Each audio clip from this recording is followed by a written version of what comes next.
Wow. Whenever I hear you speak, there's so much information, and and when you hear something, when you feel something that is true, it rings inside you. You can feel it through your cells, moving through your body. And I want to go back to currency because this is a big sort of topic of conversation with Bitcoin, cryptocurrency, and where we're going in relationship to money and wealth. It seems like to me that the bankers and those who were originally holding all the wealth in the world, they're a little bit scared right now at these disruptive technologies that are coming out. Would you agree with that? Most definitely. I mean, it's a frenzy right now.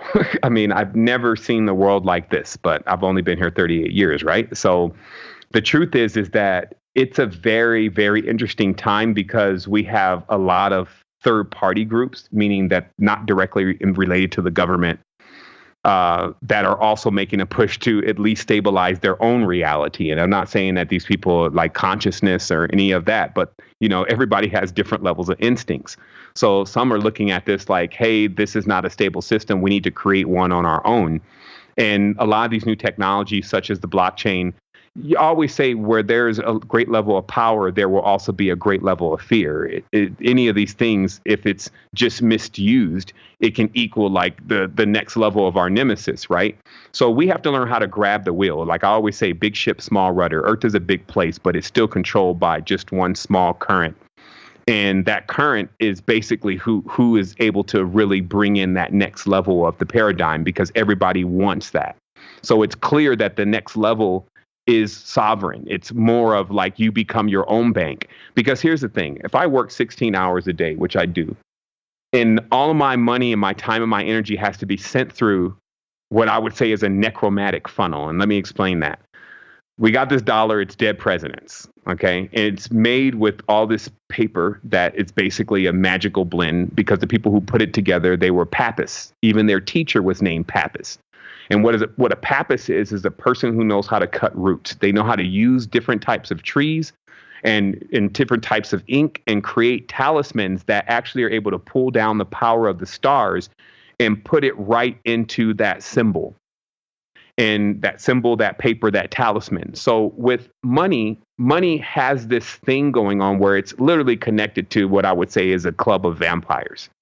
Maybe people don't want to speak directly about it, but we already know it. The whole debt system is sucking on the life force of our entire species.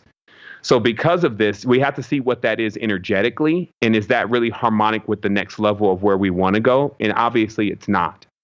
The old paradigm is the dead presidents. Okay. So when you put something dead onto a talisman and then you put its signature on it, it's necromancy. Right? Like, so that's like you said, that's old stuff. Okay. So that's generally now the broker, if you may, which is why a lot of people are broke. This is the broker between you and your energy. Like if you go work, your energy, you get income. But when you work, you're supposed to get outcome. So it's basically like you go to the job and they're charging you for the time you're spending there. So these are the deals, whether we are aware of it or not, that we actually have with the current financial system. And so when we can see a day where the value is put back into the hands of the people, which is what's happening now, like cryptocurrency basically has no innate value. It's only speculation, but it's already driving a $300 billion market that is estimated to be worth $10 trillion. And it's just because even though somebody would say, well, cryptocurrency doesn't have any innate value, neither does the dollar. So because it's not backed by the gold standard. So because of that, this is the time of our lives. We haven't seen anything like this necessarily since, I don't know, a Nimrod. So what I'm saying is that, so if I work this 16 hours a day and I only want for whatever it is that I'm putting in, whatever service I'm giving to the tribe, I only want back something that is harmonic to me, which would then in this case be my own cryptocurrency. The connection is so clear. The level of prosperity is so abundant. You could take $100 and turn it into 10,000 with that kind of cleanliness running through your own current. This is why we have to understand the word currency comes from the word current as a reference to power, as a reference to energy moving through you. And so, of course, yeah, you don't got a lot of money. You have a tendency not to be able to go that many places. You got tons of money. You pretty much can go anywhere. So we want to restore that original system, which is about your chakra centers. It's about your Kundalini. If you don't have a lot of current in Kundalini, you can't astral travel. You'll be grounded. So that's what's happened to the earth, is that it's delegated. It's literally been hoodwinked. It's delegated all of its energetic centers over to an external force, a dead president. And then they've lost the ability to use their true internal visa, their ability to go anywhere, the astral body, the lucid dreaming.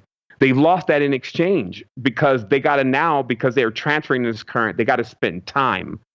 So when this time comes into play and people have to exchange their energy for time, it locks them into that life and death loop. And you're talking about beyond a God with people.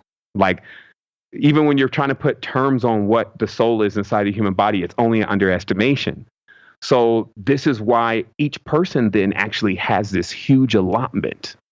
They call it the Dharma, right? They have this huge amount of currency stored up, and they just don't know how to release it. So this puts us into a whole different area than the society is right now, because think about it now, people don't want to really see you shine. They don't really want to see you, like, they start talking about you, and it just becomes like a conflict. And so that's the direction things have been going.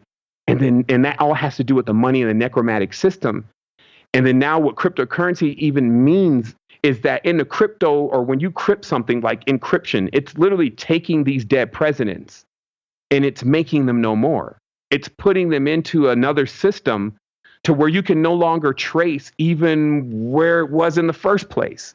So it's basically vacuuming up all the dead presidents off the dimension so that people can get out of the old paradigm of the debt system, signing their names on two-dimensional pieces of paper and saying they're now in debt, getting their social security cards and all this stuff and put in the exchequer, and all these different ceremonies and things going on around who we are, the straw man, that kind of stuff. All that's old paradigm.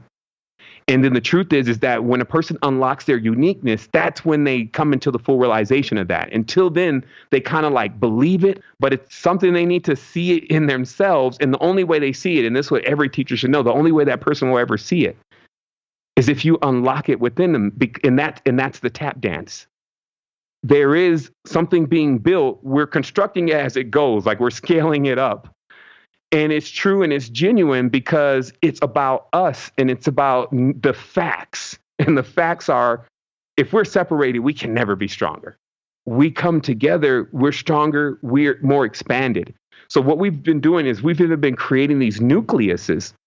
And then what happens from there is we begin to see those teams accelerate into whatever their projects are and reach completion faster. And this is all something that actually just started within the last 2 months. So we're always pioneering something new, but we literally know now this stretch between here and 2012 is about your personal sovereignty. It's about you realizing that true power is just when you walk up to your light switch and you turn it on and it comes from you. And by all means, what we have here, this collective, this spectrum, it will go into its infinitude. See, there's nothing actually that can prevent that but us. That's why I encourage people, hey, get out of your own way. Get out of that mind, the monkey mind, the egregor that has been constructed from the time that you were designing your chakra centers from one to wherever you are now. Get ready to commit that thing to the fire and let it rise like a phoenix into its new stage. And then stop bringing the old paradigm back into the new phase, because that's just pulling you back. Don't let people pull you in there. Realize the power of environments. Get out of there already. Realize that when you set those intentions in resonance, we can take you from there.